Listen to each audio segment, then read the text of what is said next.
ఈ రోజు Andhra paper mill కార్మిక ఎలక్షన్ జరుగుతుంది. టిఎన్టీసీ తరపున మా టీము పోటీలో ఉంది. గతంలో కార్మికులందరినీ ఐక్యంగా ఒక తాటి మీద తీసుకొచ్చి పోటీ లేకుండా ఎనానమస్ గా చేద్దామని ప్రయత్నించడం జరిగింది. దాంట్లో భాగంగా నేను స్వయంగా అవతల పెద్దలతో కూడా మాట్లాడడం జరిగింది. ఆ మాట్లాడిని సెట్ అవ్వదు. ఎందుకంటే ఎవరైనా సరే కార్మిక సంక్షేమం కాకుండా ప్రెసిడెంట్, సెక్రటరీ, ట్రెజరర్ లేకపోతే లోపలికి వెళ్తే కౌన్సిల్కి వెళ్ళాలనే ఉద్దేశంతో వాళ్ళ స్వలాభం కోసం కార్మికులందరినీ ఐక్యం కానివ్వకుండా కొంతమంది చేశారు. అది ఖచ్చితంగా ముమ్మాటికి కార్మికులకు అన్యాయం చేసినట్టే. వాళ్ళు ఇంకా తప్పనిసరి పరిస్థితుల్లో పార్టీలకు అత్యధికంగా టీఎన్టీసీకి మేము సపోర్టెడ్ గా ఈ కార్యక్రమం తీసుకోవడం జరిగింది.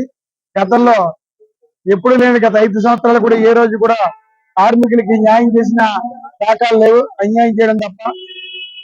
ఎమ్మెల్యే ఆదిరెడ్డి శ్రీనివాస్ గారు ఎమ్మెల్యే అయిన తర్వాత 2 years లోనే బ్రహ్మాండమైన అగ్రిమెంట్ చేయడం జరిగింది. 5,800 రూపాయలు చేస్తున్నారు. అలాగే ఏదైతే పరంపర కార్మికుల్ని 90 రోజుల పైన స్ట్రైక్ చేస్తే యాజమాన్యం వాళ్ళ ఉద్యోగాలను తొలగించే హక్కు ఉంటుంది. అయినా కూడా వాళ్ళతో మాట్లాడి వాళ్ళ ఉద్యోగాలు కాపాడడం జరిగింది. అలాగే ఈ రోజు 10 మేనిఫెస్టోలు రిలీజ్ చేయడం జరిగింది. దాంట్లో భాగంగా స్వయంగా ఆదిరెడ్డి శ్రీనివాస్ గారు సొంత డబ్బులతోటి 10 లక్షల రూపాయలు ఇన్సూరెన్స్, 1,00,000 రూపాయలు మెడికల్ సంబంధించింది కూడా చేయించడం జరిగింది. ఎంతమంది వస్తే అంతమంది కార్మికులందరికీ ఏ టీమ్ లో ఉన్నా కూడా, ఏ యూనియన్ లో ఉన్నా, ఎందులో పోటీలో ఉన్నా కూడా అందరూ అర్హులు, అందరూ చేయించుకోవడం జరిగింది. అంటే కార్మికుల పక్షాన్ని టీఎన్టీసీ ఉన్నది కనుక టీఎన్సీని అత్యధిక మెజార్టీ తోటి గంట గుర్తుపై వేసి నెగ్గిస్తే కార్మికులందరికీ కూడా సంక్షేమంగా ఉంటుంది. ఏమైనా బ్రహ్మాండంగా ఉంది ఓటింగ్.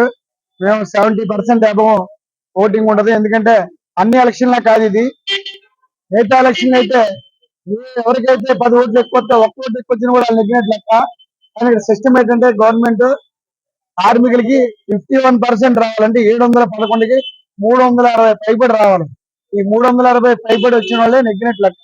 లేకపోతే 140 20% 140 వస్తే కౌన్సిల్కి వెళ్ళడానికి ఉంటది. ఆ కౌన్సిల్కి వెళ్ళడానికే మిగతా వాళ్ళు ఆరాటపడుతున్నారు ఆ 140 ఓట్ల గురించి.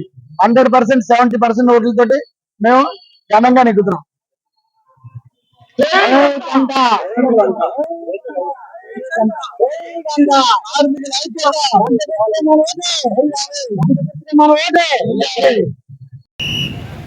చూడు బయటకు వస్తున్నారు జనాలు.